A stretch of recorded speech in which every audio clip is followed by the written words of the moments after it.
Hello, this is Jason Cockburn and welcome to No Risk Digital Marketing.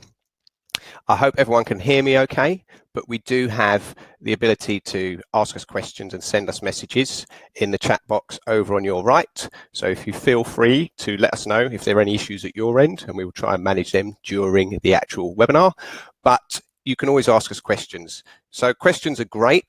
We're going to spend an hour with you today, but we hope a lot of that is taken up by questions. So ask as many as you like. And we have had some sent in already about cloud and storage. But if your questions are burning, feel free to ask them immediately. If the answer is going to be relevant to the entire audience, we'll probably deal with it straight away. But those that are more particular to your circumstances or maybe your situation, we'll probably park those until the end. And we may have to talk to you one-to-one about them. In terms of confidentiality, we don't want to breach anything.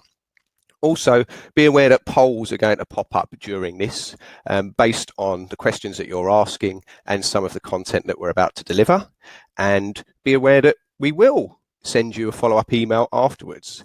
As you've registered, we have your email address, but we will give you the opportunity to unsubscribe. So if you don't think what we're telling you is useful, then maybe that's a good reason to unsubscribe. So without further ado, why am I here? Well, we've worked with a lot of businesses, and over the last 30 years, I've been in risk management. So for 11 of those years, I've worked for Cockburn Carmelson, which is the company I founded. And the people that we work with, typically they tell us one of three things. We have a lot of finance directors, and one of the things that's most common is they tell us that they've had insurance for years, yet because the world has changed and their organization has changed, they're not sure if it's going to do what they want it to do. We have other people who tell us we're now connected in all sorts of ways to all sorts of people, and we've got contractual obligations. So we want to make sure that we're protected for those.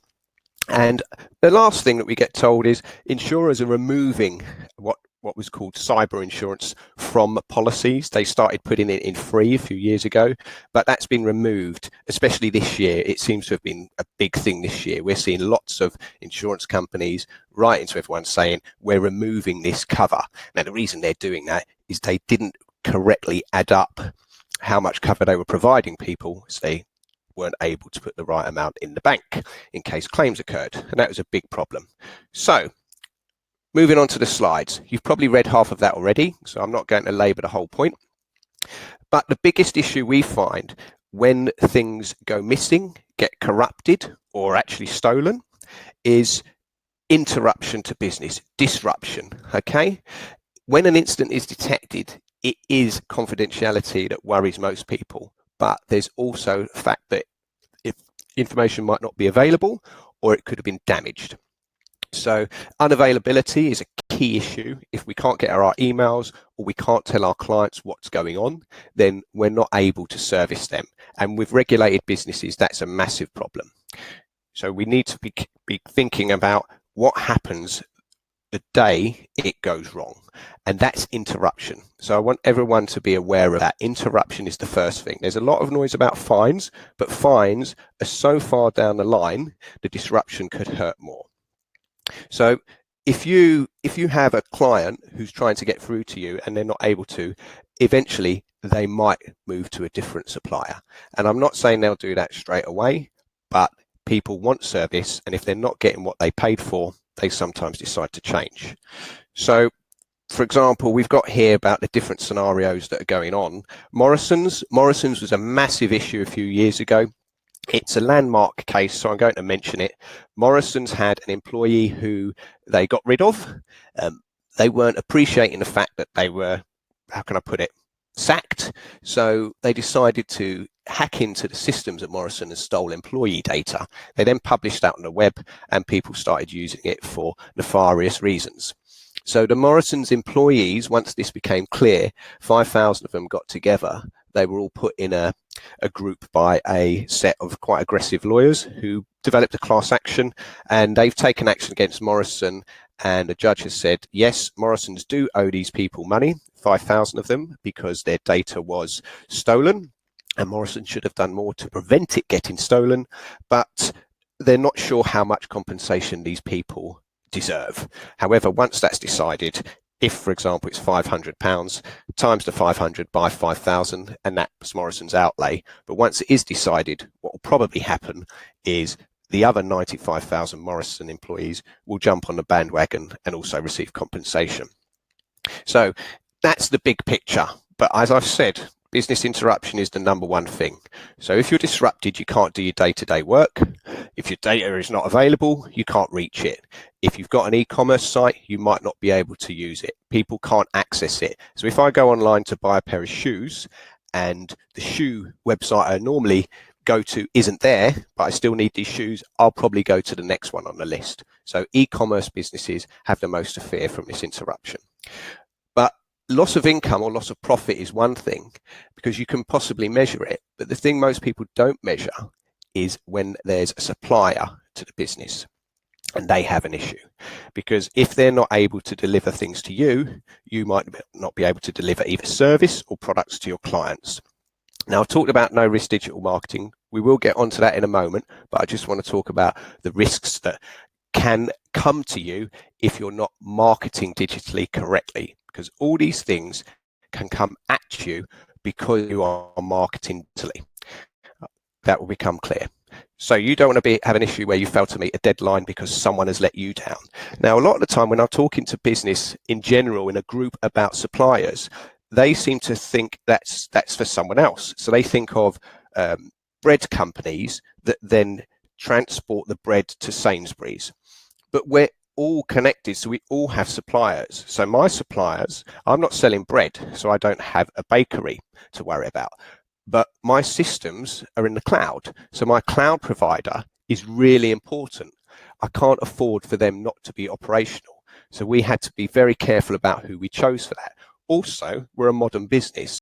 We're not always stuck at our desks. So we use devices and we have software that works on devices. And we do get to rely on it, especially for emails. But if they're not available, it can be really heartbreaking. Not only do you miss the opportunities for new business, but sometimes you might miss things that clients are sending you, which are just really important orders. So supplier, don't think I have got suppliers, just think, well, who do I rely on? Who is providing me with services? That's a good thing to think about. If they don't work or there's a delay, then what's going to happen? So after interruption, we talk about liability. Liability is when someone else says, you owe me something. Typically, they ask for money. And if they can prove their losses, then they're likely to be successful. So most decent insurance policies not only cover the issues that might befall your business, but they'll also protect you if someone is saying, you cause me a problem. So I'm not going to read the slide, but one really interesting thing about liability these days is you've got something called a strict liability, which is if you've breached the ICO rules, you're probably going to be held liable in some way. Okay, so if you notify the ICO and you didn't need to, that's a waste of time. And it's really important that you don't notify the ICO if you don't need to. So having that sort of expertise at hand when something's gone wrong is really key, because if you start notifying people, it can worry them, and you really don't want to unless you feel that, one, you should, and two, you can manage their expectations. Okay, so there are some questions coming in, which I'll get to in a minute. We talk about when issues happen, what is the first thing that goes? I've mentioned it's the interruption to the business. Now, when something does go wrong, you need to find out what's going on. Now, that involves forensic costs, but it can also mean some legal advice from a solicitor that knows whether you should be telling the regulator or not. But it could also be some legal advice in what to tell your clients. Some of the people we work with and alongside, namely insurance companies, they've told us that we don't have 72 hours to tell about an issue in our systems. We have to tell them within 24. So we found that our suppliers, or the people we're contracted to, have made our lives even harder. But we wouldn't have known that if we hadn't read the contracts they'd given us. So you might find there are some legal issues in your contracts. So that's where legal people can become really useful. I've mentioned civil penalties here. Now, civil penalties, interestingly, they can be insured in the UK. However, fines or compensatory awards, which are typically awarded by the legal system rather than the Information Commissioner, they might not be insured depending on which insurance you use. But in certain countries, Italy, for example, you cannot insure fines. And in America, there was some really deep issues when companies were hacked, their data was encrypted, and a guy paid, or a company decided to pay the organization. It turned out to be an organization that was on a list of sanctions, and the FBI actually sent that director to jail. Now, that wouldn't happen here, but it's really interesting how when we deal with America, we find their contracts are so harsh, and I'm not surprised with their legal system being the way it is. This is a slide about the greatest data breaches in history. No doubt there's been a couple more since this was created. So the reason this is here is we're not necessarily working in these companies or with these companies, but it shows how interconnected business is. If they have a massive, massive issue like this, and these 422 million records were stolen, then whose data is that? And where did that come from? It could be ours. But the point is, if you're connected, other people might have a data theft that does eventually affect you, or they could pass something into your systems that they don't even know they're passing.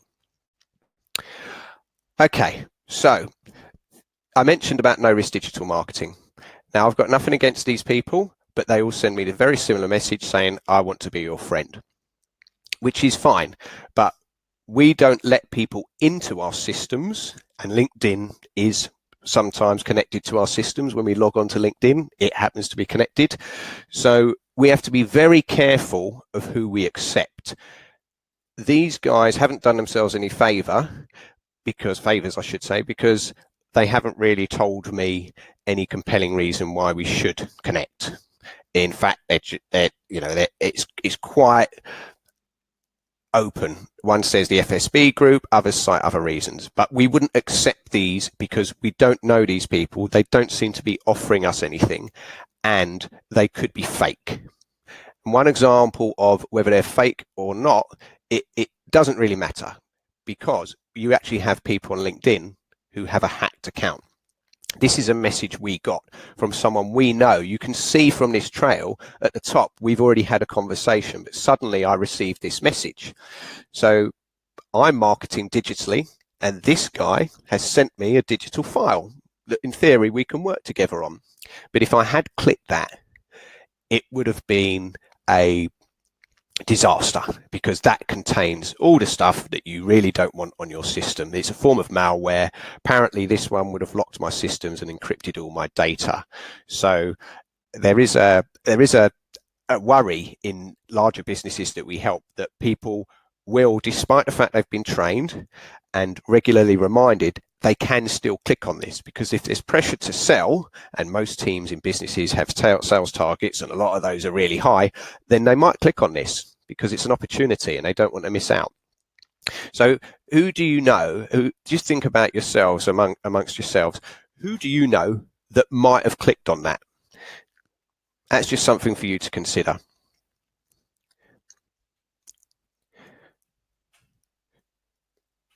This slide is the one I want you guys to remember. That's why I haven't put too much on it. Really important. In a month's time, if you don't remember anything else from this, I'd really love you to remember these three things. Your reputation is at risk if you connect without being honest. So that means when you're sending people messages, your reputation goes with the message. So if you say, hi, I just want to connect because we're in the same group on LinkedIn, and then you follow it up with some form of advertising or spam, then your reputation has been affected. You haven't been honest from the start. There are so many people doing that. You could see from that little snippet on the previous slide, I had 3 in a row. We get so many of those messages, but we can't determine if they're real or not. We don't know if these people are real because they're all saying such similar scenarios. It's almost as if there's a bot out there that just churns these messages. So we can't really accept those. So if you're sending those messages, people might be accepting, but they might not even be thinking about it. It could be also you'll send them out randomly and the people that are accepting them might not be who you think they are, sorry. The second point is your data is at risk if you accept unknown connections. I could have accepted that notification from one of those people and then received a dodgy file the next email. The guy I was speaking to in the conversation, Ian, somehow someone got into his systems and managed to put a PDF into his system. Now, if I've accepted a connection previously and I'm in a hurry and I click on the wrong thing, then I've got the stuff that I don't want on my systems. The one way to avoid that, the main way to avoid that, is just be careful who you accept in the first place. So it's difficult. Maybe allow some time to do that. If you get people digitally saying I want to connect with you, maybe just do a little bit of research. The number of followers you've got is vanity. The number of engaged followers you have is sanity. So if you don't think these people are right for you, they're not your target market, then maybe you shouldn't be accepting. And the third point is penalties have been charged for non-compliant marketing. Now, this is important because when all the data protection rules changed with GDPR, everyone thought it was going to be marketing that was an issue. And of course it is, because under the enforcement action, if you have a look, there's lots of monetary penalties. And when you can go to this page yourselves, by the way, you'll find that most of them are for marketing. These people are marketing incorrectly. Now, of course, Superior Style Home Improvements aren't doing themselves any favors. And this is publicly available information, so I have no problem with sharing it. But when you look at these, most of these end up being marketing. And these are people who probably got advice from either an agency or maybe a lawyer that said it's okay to do X, Y, and Z. And then they found out it's not okay. They're having to pay the price themselves. So it's a matter of making sure if you do want to market to people, you're following the guidelines. And you can even buy a database. There's nothing to stop you doing the things that you used to do. But as long as you buy that database and then contact the people within, say, 30 days, let them know what you're going to be sending them and giving them the chance to unsubscribe, that's great. That's how you're supposed to do it. But if you can imagine the people on LinkedIn, they're sending me messages saying, I just want to connect with you so I can grow my network. And then the next day, they're sending me spam. Just because it's on LinkedIn doesn't mean it's okay. I know LinkedIn gives you the ability to send people messages, but what messages you send them, you should be careful about. So questions come in from Mitch. So how can you see when a LinkedIn message is a spam or a hack? Quite that's a good question. Well, that one was easy for me because it wasn't written in Ian's usual tone. So what I would suggest is you have a look at the message, just see the previous thread, see if it makes sense to you. You can always phone that person and say, or send them a text or a WhatsApp quickly saying, I've received something from you on LinkedIn. Is it okay to open? So I rang Ian, and when he called back, he said, no, don't open it. I've been hacked. That only took me 30 seconds to make that phone call. When you get an email in your non-Outlook email, if you right click on the name of the email address of the person that sent it to you and you click on properties, you can actually see if it was sent from that person or whether they've managed to spoof the email address and are sending it from somewhere else. So emails you receive aren't necessarily coming from the person that it says at the top. If you right click, find properties, it will reveal all. So you can check that, but also look for spelling mistakes, errors in branding, an extra full stop. In the email address, they might have a 0 instead of an O. These people are quite tricky, but if you look, you can find the inconsistencies. So that's one way. I hope that answers that question, but again, you can ask at the end. I'm going to move back to the slides. So even the Metropolitan Police are breaching the regulations. I wouldn't call this marketing. This is something that I know will be a large issue for companies in the future. So I've put on there SARs. SARs are subject access requests. So anyone can write to anyone and say, please send me all the data you hold on me. And the current regulations say you must do that within a certain amount of time, 30 days, and I don't think you can charge for it, but you might want to charge if you're a charity or when I say I don't think you can charge for it, you'll have to read up. If you might want to say, well, it's £10 to receive that information, have a look, see if you're allowed to do that. But this is what I call a vindictive piece. So the people that are making these requests to the Metropolitan Police are probably solicitors, and they're trying to use this act to get at files of the people they're trying to defend. It shouldn't work because that's against all the criminal justice bill, I would say, but this is how it's been used. It could also be that the police arrested someone, maybe they didn't charge them, and the lawyer's saying, well, let's get them back by asking what they've got on the file. So I don't think this is actually going to work. The police have obviously failed to comply with individuals' rights, but that doesn't mean that they should be sending the files. Maybe they just didn't respond. And that's what most companies are doing. They receive these requests and they don't know what to do with them. So when I say a vindictive piece, what I mean is when a company behaves terribly badly, maybe there's a data breach and it's not communicative and it doesn't tell the truth, and the truth outs at the end of the day, and then people get really annoyed with that company, they could send in a massive subject access requests, which would just mean time and effort to deal with them. Also, the subject access request means the organization has to send the data. And if there's data on that file that the person doesn't like on their file, then they can deal with that and take action accordingly. So make sure you're prepared to do your subject access requests when people ask for them. So we've mentioned a bit about how to reduce risk digitally. So that's about making sure the people coming into your world are who you think they are, but also about not accepting people who you're not sure about. If you're not sure, don't do it, but also about sending people the right information. Don't send them spam, send them what they've asked for. So what will insurance do? Well, it won't pay fines or penalties of those who just get some policies and stick them in the corner saying we've done GDPR. It will only help people who are actually trying to meet the requirements.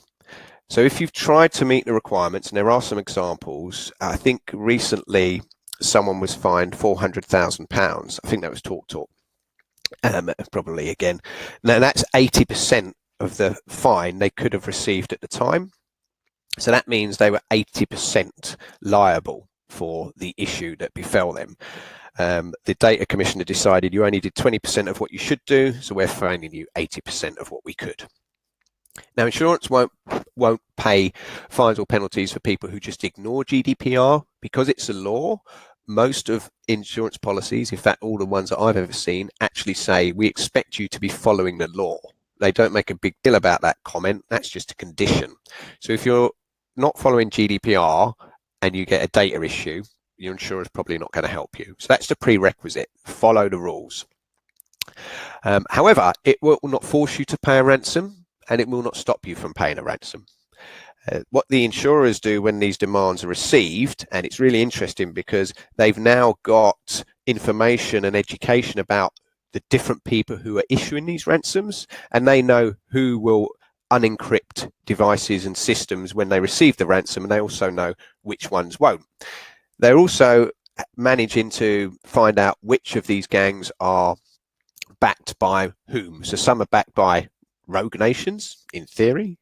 Some are backed by terrorist organizations, some are backed by organized crime groups, and some are in countries where there are sanctions. So the insurers have now built up a wealth of knowledge of who they should be paying and who they definitely should be, which removes the problem of worrying, not knowing what to do. Insurers help people to make that decision of, do we pay these people and get our stuff back and improve our security so it doesn't happen again? Or do we not pay and try and sort it out ourselves? So that's a big decision, and insurers really help with that because they know exactly how this works. They've seen it so many times before.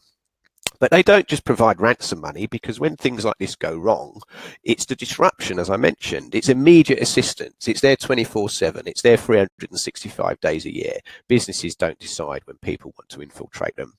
They actually provide a call center, because if personal data is taken, your clients might be concerned. You might need to address their queries. once you've made it clear that there has been a problem, they might start contacting you. Also, you might have to put public notifications in places, depending on what sort of business you are and what's been stolen or what's been compromised. That might be necessary, and you'll get advice on that. But the call center keeps clients happy.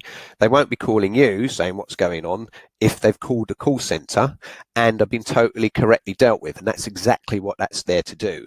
Not only does it tell them this is what's happened and this is what we're doing about it and this is whether or not your data has been affected, they can also move on to people who have been affected. If they have had personal information compromised, it can provide them with credit monitoring.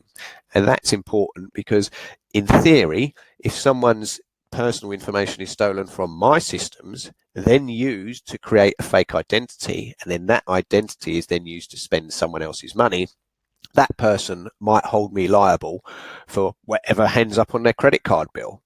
So if we can avoid that by giving them credit monitoring, where they receive notifications when something's going on their own personal credit file, it can reduce the likelihood of that happening, which is what everyone wants. Now, solicitors, it is about the ICO.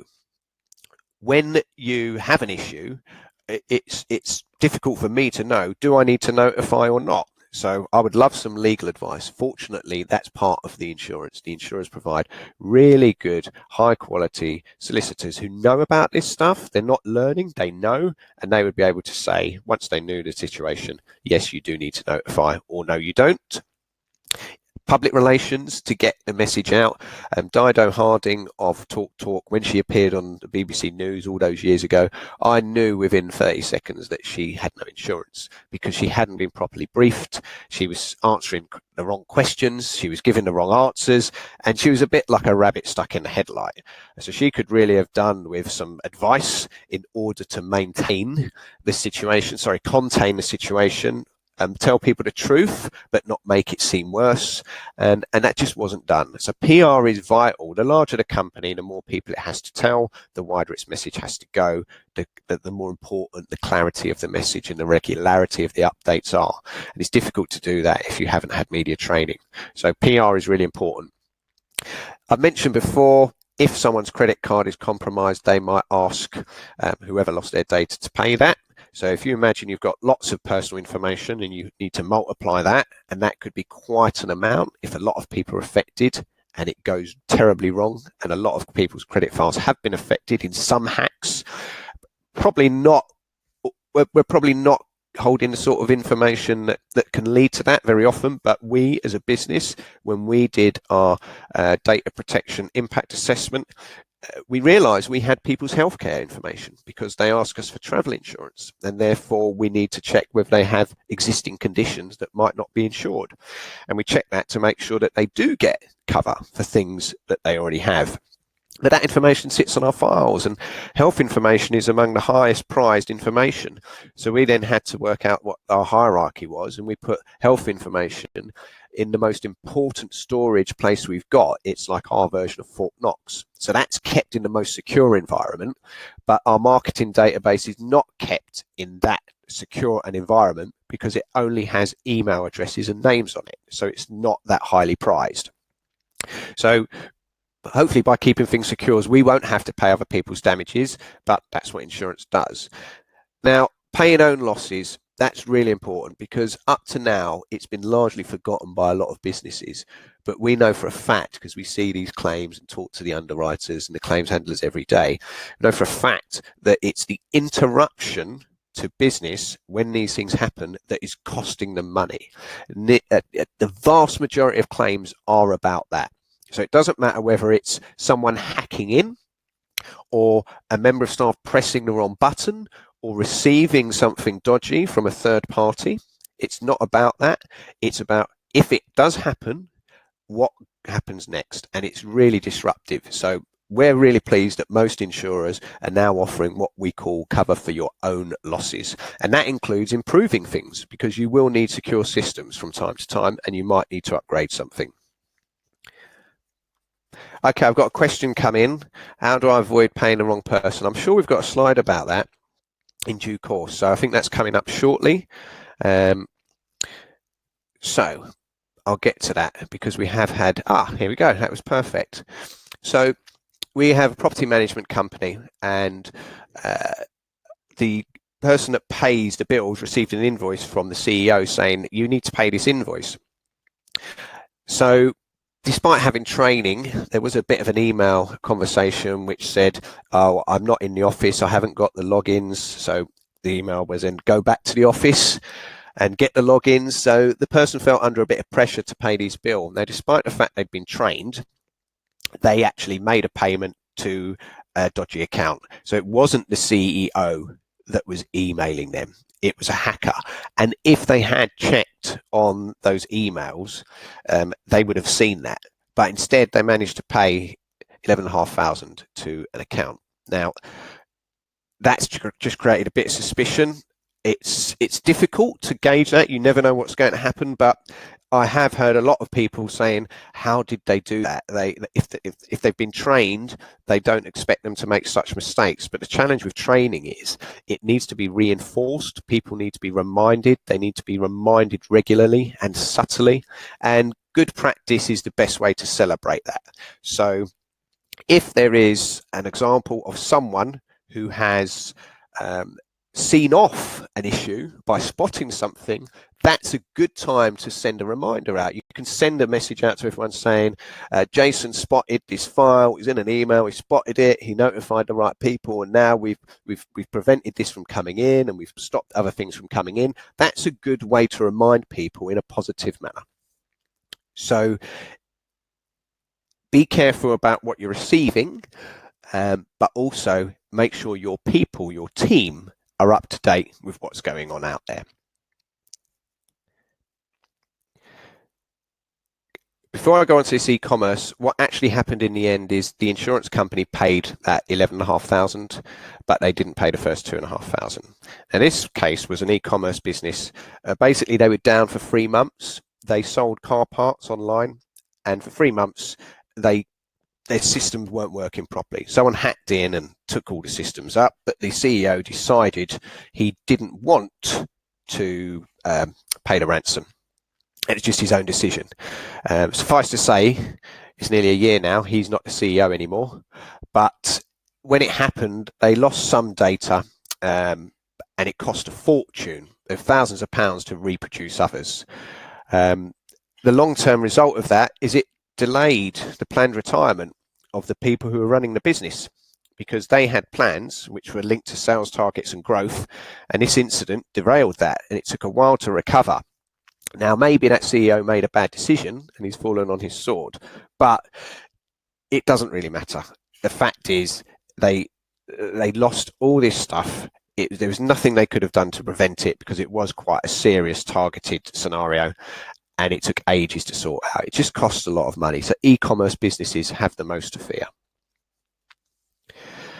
People couldn't order their products, and never mind anything else. I think going back on that, they said they lost 50% of their gross profit, and that's what they would have claimed for. They weren't insured. They didn't think it was necessary, but they are now.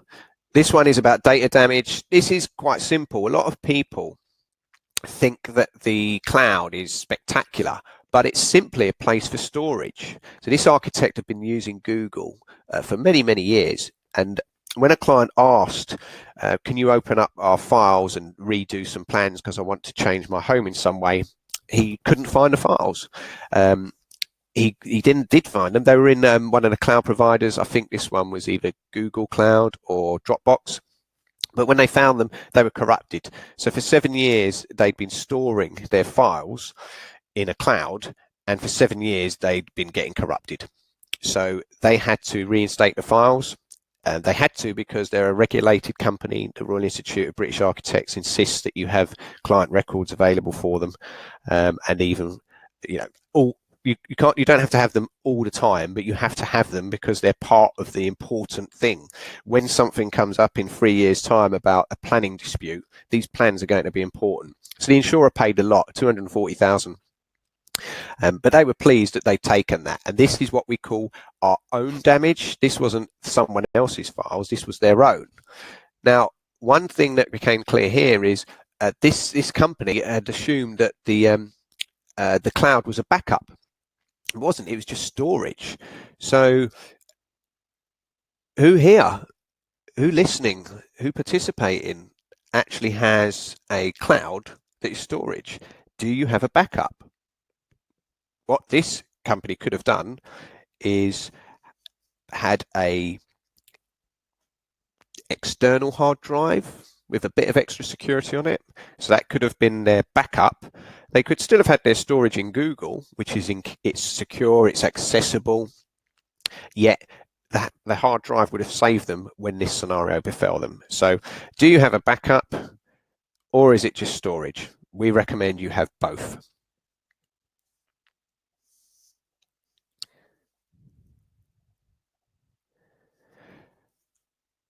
Now, we mentioned earlier that the property company, they got caught out by what is known as a push payment, sending money to the wrong account.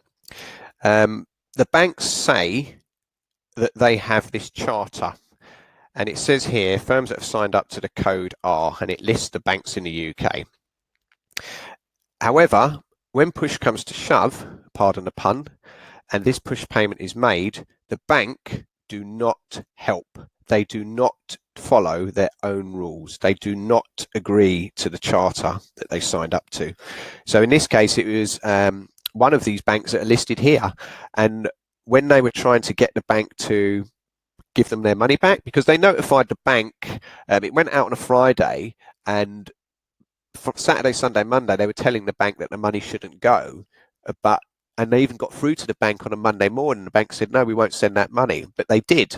And then they just sent out standard letters when people are saying, well, what happened, and this, that, and the other. The bank just didn't want to know. They just said it happens and it's on your watch. But when the client asked about the push payment charter, the bank said, well, no, this is the situation. Here's your letter.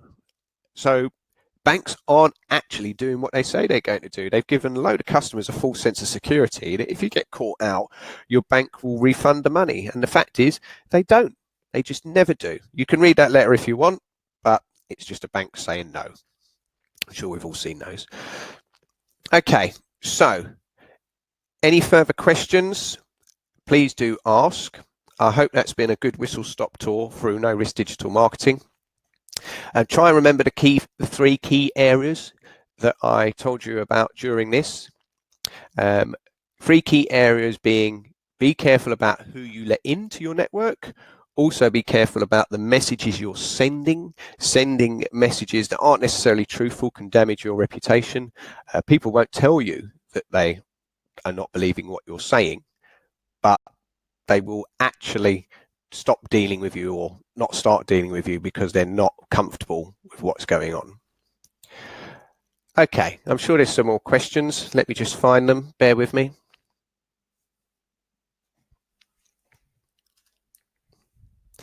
Okay, so this one is about how to avoid the business interruption. Here we go. So this one coming, it says, I've just started work for a SME and they store data in the cloud. Is it safe? So the cloud is porous. I'm really pleased people ask about the cloud because the cloud is so interesting. It's porous. If you read a cloud provider's terms and conditions, it's quite clear that they're not liable for your losses. We've seen some that say if you pay us £20 a month, we're only responsible to give you back £240 if you've worked with us for a year. So imagine that, the architect, £240,000 of costs and £240,000 of costs and £240 compensation. That's what it could amount to. So is it safe? Yes. But is it 100% safe? No. Nothing can be 100%. At best, 99%. So if you are storing data in the cloud, please make sure you have a backup. These are huge companies. Most cloud providers are huge companies. They have huge resources. And when your stuff is in their hands, you are literally saying, can you look after this for me? Keep it safe. They will say, yes, we do. But when they've decided or when they've admitted that they haven't, they will say, well, if you look at our terms and conditions, we're only liable for X, Y, or Z. And most people give up. So what we recommend is use the cloud, but make sure you have a backup. Now, a backup can be in the cloud. Some cloud facilities have what they call a failover. So you put your stuff with them, they store it, and then they store it somewhere else. But we recommend you check where their failover is. You wouldn't believe how crazy some companies are with data. The reason I'm talking about backup and knowing where it is for this live example. A company that provides software to insurance brokers actually had a data center in Birmingham. They're not all in the desert. This was in Birmingham. It's in the ground floor of a property. What they managed to do was put the backup on the second floor of the same property. So when Birmingham, or this part of Birmingham, had a power cut, that system went down. It's meant to flick over to the backup, which it did, but of course that wasn't working either because it didn't have any electricity. So it was all well and good them having a backup, but it wasn't a backup, it was storage. So those people, when they turned their computers on Monday morning, it was 25% of the insurance brokers in the UK use that software. They couldn't see any data. This went on for weeks and weeks and weeks and months and months and months. The smaller clientele, the smaller brokers, they were dealt with last because the cloud provider decided that they wanted to maintain their relationships with their biggest clients. They fixed those first and then everyone else got in line. So it took months. And during that period, maybe for 3 months, our inquiries increased by 25%. It was literally a straight line. 25% of brokers couldn't serve their clients. Our inquiries went up 25%. Now, that was a major, major issue in our industry. So that caused us to look at things very, very carefully. So not only now do we know where our data is, we know where the backup is, we know exactly how it works, and it didn't take us too long to find out, but people were surprised that we were asking. Okay, I hope that makes sense. Another good question come through. Who's this from? Tony. Okay, so if someone pays into the wrong account, do they still owe the money? The short answer is yes, but this becomes complicated when it's, say, a client paying a bill, because it depends where in the transaction, it depends where it went wrong. So if in this case, it was definitely the property company that still, in fact, they didn't owe any money because it was just a totally fake invoice. So they just needed to get their money back and their insurer paid them. But that could have been what we call an intercepted invoice. It could have just been a real invoice with someone else's bank details on. So if I was paying something into the wrong bank account, they would still chase me for the money because they haven't received it. So if the interception is at my end and it's been intercepted once I've received it in my system, then I'm responsible. However, if the sender, if it was intercepted at their end and as soon as I received it, it already had dodgy information on, then they're responsible. But this takes us back to forensics. When things go wrong, I have no idea how to work any of this out. I have no idea. It would take me months. So I really do need assistance. When it comes to assistance, IT support companies really can't provide this level of assistance within the IT support package. So they charge extra. And one company that had a problem, they would charge something like 14,000 for 3 days consultancy to undo the systems problems that they had. Okay, well, we've got a lot of people saying thank you. They found it very useful. So thanks, Fiona. Thanks, Ruth. Really appreciate that. We're going to sign off now. The questions seem to have dried up. Oh, there's another one coming. Loss of availability. Right. So this is about how do you avoid loss of availability of your own networks and technology systems? Well, the usual things. It's a matter of security coupled with resilience. So if you have good quality security, you're going to make it harder for people to get into your systems, but they can still get in. No security is foolproof. It never will be. Even the designers of security know as they design it, someone is trying to unravel it the very next day. So security will take you so far. Keep in mind of what the world calls the 0-day problem. So what that is if a brand new strain of virus gets out and into systems and there are no patches available for it when it goes worldwide. And that could mean you, I, everyone has the same thing on their system because it's such a new bug, there's no virus detection for it. Now that's unlikely, and it's a pretty big problem, so we'd all be in trouble if that happened. But anything other than that, security. So security is about making sure that someone understands your systems and how to keep people out, but also how to make sure that you keep the right data in. But it shouldn't be so stringent that you can't work day to day. However, as security is only 99%, put some resilience in place. That means training. Tell people what they should be doing. Tell them what they shouldn't be doing. Give them regular reminders. Make it nurturing. Stop telling people off. Stop disciplining people when they make data errors. They need training, not discipline. Don't use a data issue as a way to discipline someone unless it's a salesperson that is trying to steal data when going to a competitor. This thing happens 50% of the time and everyone's in trouble. So security is important, but training and reinforcement of the training, I can't tell you how important it is to keep reminding people, but then complement that with resilience. So you could pay for your own call center, you could enlist your own forensics experts, but we find that adds up to quite a bit. So we recommend insurance. We recommend it because we know it works. We think it's a perfect solution for quite a large range of problems that a company could suffer if something gets into their systems that they don't want, or they manage to send something they don't want to someone else. So I hope that's been useful. You've now got time to go and have a cuppa because we finished early. Do feel free to send us questions. In the spirit of marketing, as it is about digital marketing, we do have an offer. However, we can't help everyone. We would love to help everyone that we hear from, but we don't have the time. So we have an offer, which is the first 2 people to take up the offer. It should be appearing on your screen in a minute.